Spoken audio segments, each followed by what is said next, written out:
Finally, after all this time, I have found it. The power is mine to command. Yep.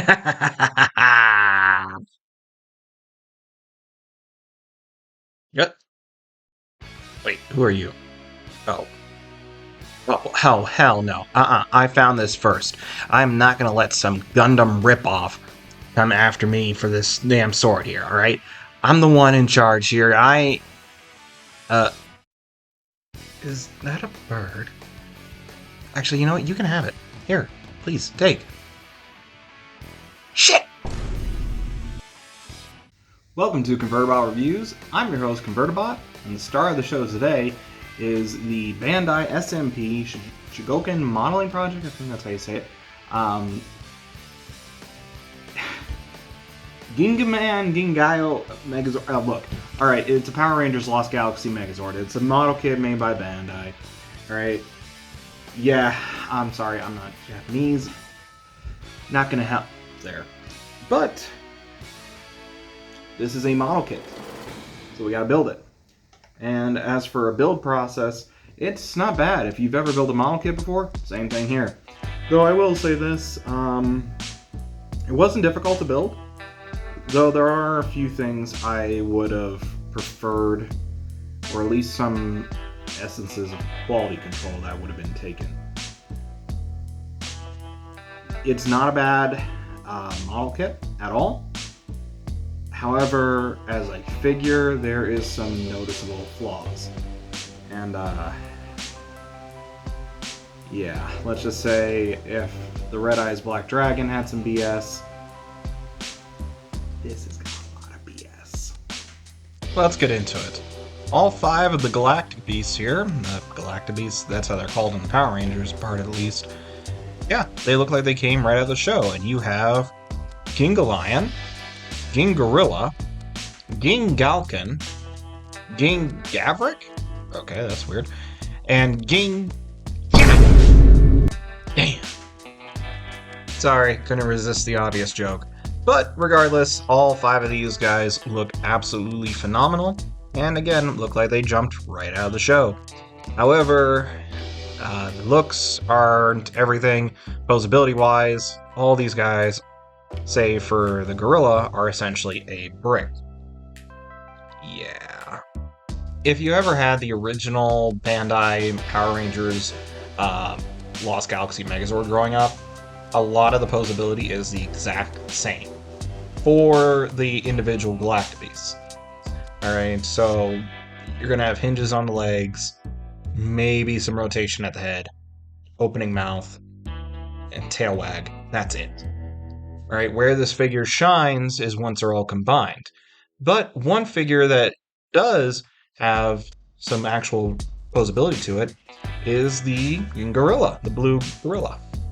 Since this guy forms the lower torso and, well, essentially the lower half of the Megazord, a lot of the feet articulation is in this part. However, a bunch of the leg articulation of the Megazord is locked, but there are plenty of arm articulation here that allow you to actually have some decent posability. And some foot articulation too. Granted, no leg articulation, still brick, but you can get some, at least you can have a monkey moment or two. Key thing about the gorilla is that it actually features some storage for accessories, or in this case, the hands for the combined Megazord. And yeah, they just plug right into the feet. Pro tip, put the open hands in first and you'll have a good time.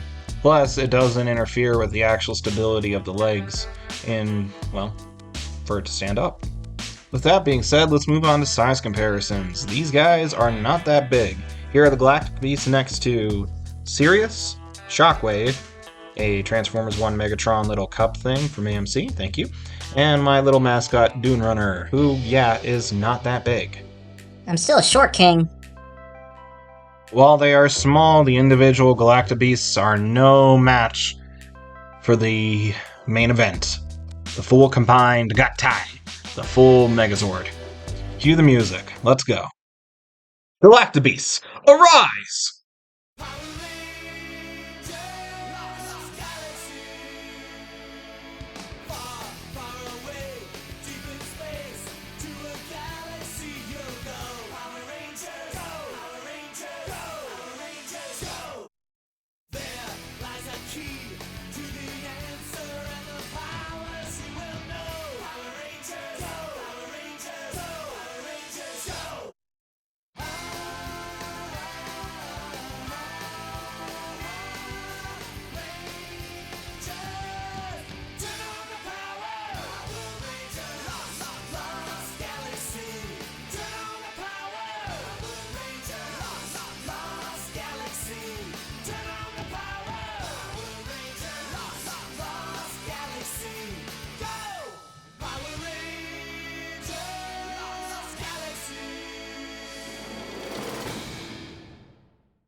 Not gonna lie, this thing looks absolutely beautiful and looks like it jumped right out of the show. However, I have some problems with some QC issues regarding the actual posability of the figure and some of the joints here. There is so much to be desired on this thing. Alright? I mean, what can you do? Crap. Fun fact, that wasn't planned. The leg actually sucks. Alright, whether it comes off of the knee or on the hip, doesn't matter. It doesn't like to hold on, and so posing it is a pain in the butt. The actual posability of this figure isn't bad. Alright, you got your pretty much standard figure posability. Ball jointed head, butterfly joint, hinges at arms, allows full 360s, elbow bend, wrist swivel, limited waist swivel, wing posability, feet posability. Seriously, the posability on this figure is good. It's actually really good, and it's something to be desired. I mean, come on, a Power Ranger Megazord with exceptional posability. It's a dream come true for a kid from the 90s here. But the problem is, this half-asses it. It doesn't go the extra mile it needs to be, and the QC issues hold it back from what it needs to be. Now, this is not the first model kit that I've taken a look at on this channel. That would be your model Shockwave. It's also not the first model kit that I have built either. All right, I've gotten Full Mechanics Aerial and a couple of others over the past year or two. So I'm new to model kits still. All right, you're not going to see me paint or sand down anything, but I have to point out things like having to rely on stickers, all right, that peel off over time, or just poor build quality. I know that was me forcing it off. It really does not take much to force it off. In fact, oh, that wasn't even the part I was going for. Yeah, this thing has noticeable issues with build quality. It's not a terrible figure, don't get me wrong, I love it. Just comparing that to another Bandai product, alright, the Full Mechanic Aerial, this is way more put together. I say that as the hand falls off. One sec. Look. It's way more put together than the Gingaoh Megazord here. Unfortunately, you don't get much in the way of accessories, just some hands and the sword. You get a pair of closed hands and then open hands. The sword, however, comes apart at the hilt, and you can easily just slide it into one of those closed hands. And yeah, this thing looks awesome. Again, the show accuracy for this figure is absolutely blowing me away. Alright, it's just the QC that's really the main issue. The Galacta-based Megazord here still has one more weapon, and that is the Falcon Cannon or something. I forget what that's actually called. Point is, the Falcon can come off. It's got a nice little port or peg at the bottom that just folds right out, and he can use it as a, well, launcher, missile launcher, cannon. Yeah, it makes things go boom. Pretty neat. Again, the show accuracy is strong with this figure. Just comes down to QC and build quality, I swear. The point I'm trying to make here is, Bandai has done good quality shit before. Other companies have done good quality shit before. Why is it that the heavy-duty license that isn't Gundam is falling behind? It really seems like the overall quality of these figures really depends on whether or not Bandai wants to put out a good quality figure. Same goes for the SH Monster Arts Red Eyes and Blue Eyes that we took a look at not too long ago. Alright, where Blue Eyes is solid, not gonna fall apart, Red Eyes falls apart at the drop of a hat. I'm noticing a theme here. It also doesn't help how expensive this thing is. We're talking $80.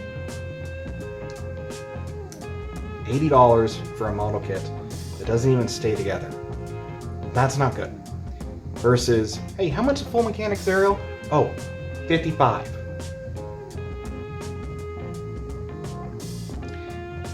Bandai, I'm watching you. I'm watching you.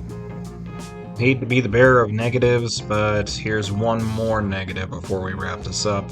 He's not that big. Here he is next to the Cosmos repaint, Sirius, and then Shockwave. Overall, I do think this is a good model kit. I really do. There's a part of me that just has a gigantic, it's all nostalgia here. This is the Power Rangers is the series that got me into Transformers because I love the giant mechs, I love the fighting. Alright, I just loved all that stuff. And Transformers came along later in life and, well, I mean, come on. It is awesome. It is awesome. Alright? But I cannot deny how a cheaper figure that is not a model kit is more well put together than something like this. It just goes to show that, yeah, quality is definitely a factor here. And unfortunately, the quality on this thing is not that good. Price-wise, it's not that good either. Posability is great. Alright, the look of it is great. But overall, unless you're a major Power Rangers fan, or hell, even Lost Galaxy, or even a fan of Super Sentai, then yeah, I would recommend it. But if you're just a fan of model kits, this is probably one of the worst you can buy. Yeah, I don't recommend it then. Really just files under disappointing. Sucks, but it's true. Either way, I'm Convertibot. That is Gingaman Gingaoh, or Lost Galaxy Megazord. And yeah, I'll catch you in the next one, which, as my next review... Y'all voted for this. It's time to bust out the Combaticons. Stay tuned.